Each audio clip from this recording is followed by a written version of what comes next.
Oi, bom dia, gente, tudo bem? Meu nome é Karina Carota Muzena, mas o meu nome de trabalho é Ekaterina, né, Zakharchenko, e eu venho falar aqui hoje, né, como eu sou assistente jurídica, mas na realidade minha habilitação é em técnico de logística, né, mas eu tenho também um certificado de assistente jurídico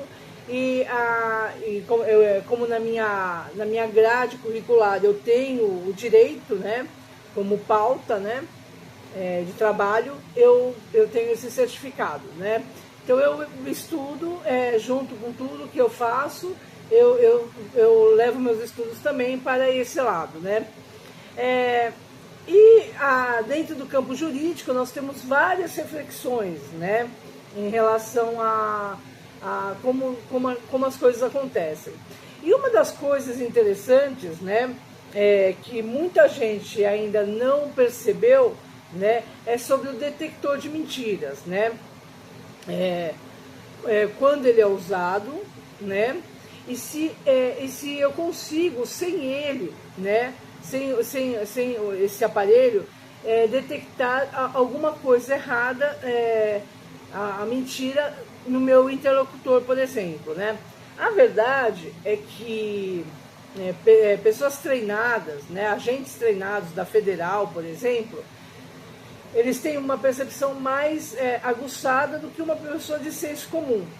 E realmente, antes de chegar a um ponto de você ter que usar um detector de mentiras, existem técnicas onde eu consigo, né, saber se uma pessoa está mentindo ou não, né? E agora eu vou falar um pouco sobre isso, né? Sim, é possível você identificar indícios de mentira pela voz sem um polígrafo, detector de mentiras, observando alterações no padrão habitual do falante. Sinais comuns incluem variações no tom, ficar mais agudo ou baixo o tom da voz da pessoa. A velocidade da fala também traz indícios, né, de que a pessoa está, as hesitações, os pigarros frequentes, a voz trêmula ou a falta de fluidez, né, vai mostrar algumas pistas para mim, né, que estou te entrevistando, se você está ou não, né, mentindo ali, né. No entanto, nenhum sinal isolado confirma uma mentira, por exemplo, né? Não é porque você falou mais devagar ou que sua voz ficou mais aguda, né, ou mais, né, grave, porque também o nervosismo, ele também gera reações similares numa pessoa. Então, de uma certa maneira, isso demonstra nervosismo, tá? Mas a entrevista é o que conta, né? Porque é dentro da congruência, né, do que você fala, é que começa a se formar um conceito sobre daquilo que você fala, né? Mas isso já são sinais, né, de que alguma coisa está errada, né? Quais são os principais indicadores vocais da mentira, por exemplo? Bem, alteração no tom e volume.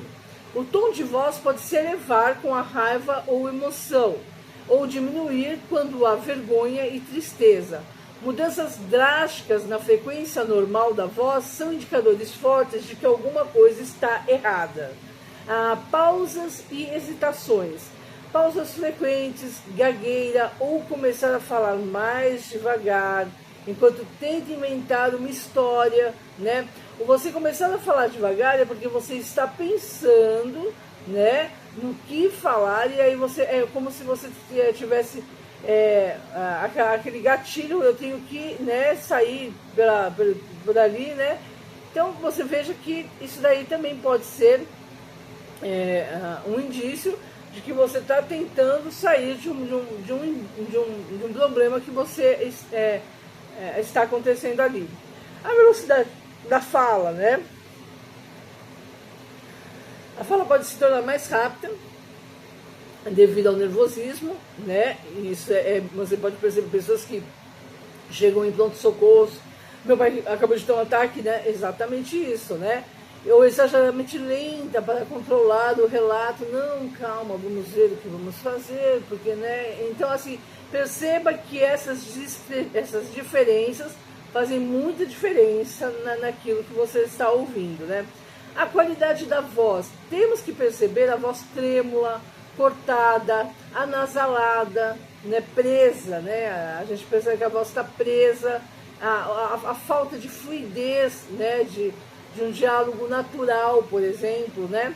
São indícios também de que alguma coisa ali está errada. E sinais físicos associados, né? Pigarrar ou engolir saliva constantemente, devido à boca seca por causa da adrenalina. Quem fica muito nervoso tem esses indícios, né? A boca fica seca e você está sob pressão e você começa, né? Então você não está, isso é um estado alterado, né? Que você está e a boca seca é um indício muito forte de que você está numa situação de muito estresse, por exemplo, também, né? Bem, dicas para observação. Estabeleça uma linha de base, né? Primeira coisa, antes de você usar observar essas características que eu falei, você tem que entender um pouco quem é essa pessoa que você está, né, falando. Então, primeira coisa, você tem que conhecer o tom de voz natural dessa pessoa e o comportamento da pessoa em situações de calma, por exemplo, né? E você vai ver que às vezes o tom da pessoa não é um tom assim.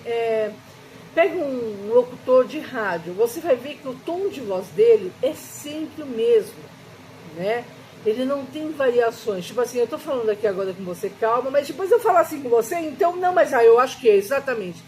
E é engraçado como a gente começa a notar que dentro de uma voz tem várias outras vozes, né? Diferente de um locutor de rádio. Então a gente também tem que começar a entender qual é o tom real dessa pessoa, né? Qual é o tom de voz real, qual é o tom dela. Isso é interessante vocês notarem. Outra coisa é procurar por congruência, né? A sinceridade envolve harmonia na fala, né? A voz e a linguagem corporal. É o que eu falei, quando uma pessoa está falando naturalmente, né? É muito diferente de uma pessoa que não está falando naturalmente, né? Que ela é mais enrijecida, ela fala mais devagar, ela tem movimentos mais, né? Isso tudo demonstra que não é uma fala natural, é uma fala já programada, por exemplo, né? Aí você tem que contextualizar isso tudo, né? Mudanças na voz podem ser apenas nervosismo ou irritação por ser acusado, não necessariamente porque tem a culpa também, né?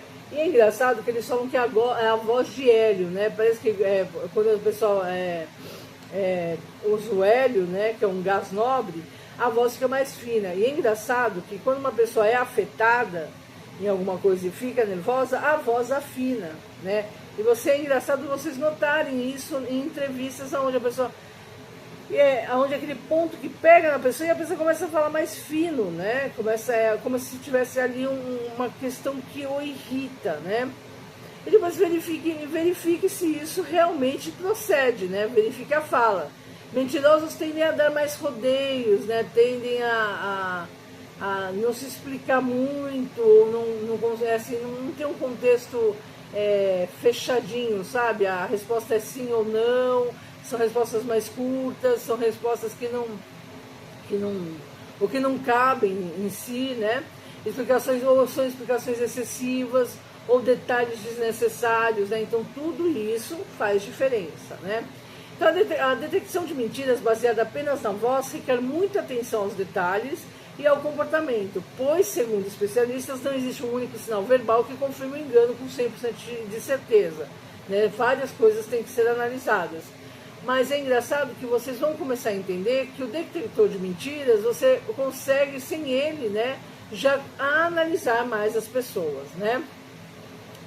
Outra coisa, né, sobre a voz, né, por que a sua voz fica mais fina, né, aguda e trêmula, semelhante ao efeito do gás hélio, como eu falei, quando você está nervoso, né? E por que isso acontece, né? E olha que interessante, quer dizer, isso é uma coisa que realmente acontece.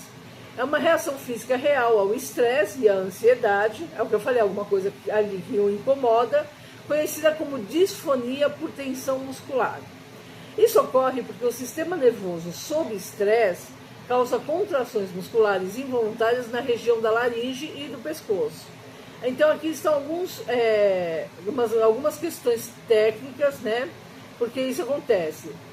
Quando você fica nervoso, com estresse, tudo isso, você tem um estiramento das pregas vocais. Quando estamos nervosos ou em estado de excitação e medo, os músculos da laringe se contraem e esticam as pregas vocais, popularmente conhecidas como cordas vocais. Essas pregas vocais mais esticadas vibram mais rápido, produzindo um som mais agudo, mais fino, tá? Outra coisa, o aumento da adrenalina. Quando você tem uma descarga de adrenalina, ela afeta o corpo de forma generalizada, incluindo os músculos vocais, que se tornam tensos e ansiosos, alterando a qualidade de voz, né? E a adrenalina, ela é jorrada no sangue quando você está numa situação de medo, de estresse, né? Mas tem mais a ver, né, com medo, com estresse, ou de muita excitação, tá? Alteração na respiração, né? O nervosismo costuma causar uma respiração mais rápida, mais ofegante e curta. Então, a falta de apoio respiratório adequado faz com que a voz saia instável e mais aguda, muitas vezes resultando em tremores na voz, né? Então, veja que o nervosismo vai fazer sua voz tremular e ficar mais fina também. E é interessante a gente notar isso, é interessante a gente notar que algumas perguntas, às vezes, para alguma pessoa, algumas questões, a pessoa começa a... sabe aquele discurso? A pessoa começa a falar e ela começa a se alterar, né, no discurso. É porque aquele ponto ali o incomoda, né? Posicionamento da laringe, né? Em situações de tensão, a laringe tende a subir, o que reduz o espaço de ressonância na garganta e favorece um timbre mais agudo. Bem, isso é porque sua voz fica mais fina. Diferença com o hélio, né? Embora o resultado sonoro pareça similar, né, o gazelho afina a voz por alterar a densidade do ar, fazendo o som viajar mais rápido, enquanto o nervosismo afina a voz por meio de tensão muscular física e alteração na vibração das suas cordas vocais. Como você controla isso, né? Bem, você tem que treinar a respiração diafragmática, né? Tentar respirar calmamente usando o abdômen antes de falar, o que ajuda a relaxar a musculatura. E depois você tem que... são duas coisas. Aprender a respiração diafragmática, que é o que os cantores fazem muito, e relaxamento. Alongar o pescoço e os ombros podem diminuir a tensão na laringe, tá? Bem, se a voz fina persistir, mesmo sem nervosismo, é recomendável você procurar um otorrinolaringologista ou um fonoaudiólogo, tá? E é o que eu falei, né? As pessoas os cantores têm essa estabilidade na voz, cantoras, né? Você vê que o tom sempre está lá certinho. Não parece que tem múltiplas vozes falando, como em pessoas comuns, tá? Que não treinaram a respiração diafragmática, impostação de voz e tudo mais, tá? Bem, outra coisa, né, que é engraçado é sobre quando nós temos num tribunal, né, o réu e a vítima. E tem algumas coisas que o júri, né, o juiz, né, percebe rapidamente, às vezes, quem é a vítima e quem é o réu. Isso acontece no julgamento humano assim: o réu geralmente pode ficar extremamente afetado, estressado e começar a dar indícios dentro de um tribunal nas suas respostas, mas com raiva, com ansiedade ou com vitimismo, né? Começar a entrar num estado de pânico e ansiedade muito grande. Enquanto a vítima, que realmente pode estar, a vítima pode demonstrar um estado de autocontrole muito grande, né, de não se afetar com nada do que é feito ali no júri. E as pessoas acham que o comportamento estável de não se afetar, né, e o comportamento instável de ficar muito afetado, né, chorar, ansiedade, tudo. Quando você olha essas duas pessoas, réu e vítima, você vai falar assim: bem, tá na cara que a vítima é quem tá chorando, né? E isso é muito comum, né? Quem chora, e na realidade não. Dentro de um júri, quem entra num estado de pânico muito grande e chora, geralmente são as pessoas que cometeram o crime, e não as vítimas. As vítimas têm um comportamento mais de pânico e de medo em relação a enfrentar os seus agressores, né? não de entrar. E isso acontece porque somos humanos, né? Porque tem um determinado tipo de pessoas que não teria também nenhuma reação como de estresse. Tipo assim, quando eu sinto culpa por alguma coisa que eu fiz, né? E isso é colocado em xeque ali, com certeza eu vou me desesperar. Por isso que o júri sabe que ali há o culpado, né, dos fatos. Mas tem pessoas que, mesmo colocadas em xeque, têm um comportamento tranquilo, né? E não se alteram. E esse tipo de pessoa é mais difícil e aí de você detectar, né, quem é ali. Mas isso explica também porque muitas pessoas que cometeram crime se suicidam, né? Porque como somos humanos, né, quando a gente faz alguma coisa que não é certa, a nossa consciência nos cobra. E quando isso é colocado em xeque, isso fica muito evidente do que a gente fez, isso nos pega muito, de tal forma que pode levar uma pessoa dessa ao suicídio, né? Veja que coisa, né? Mas é o que eu falei, tem outros tipos de pessoas que não se afetam, né? E aí a gente percebe que na humanidade existem pessoas que cometeram crime, mas são humanas, digamos assim.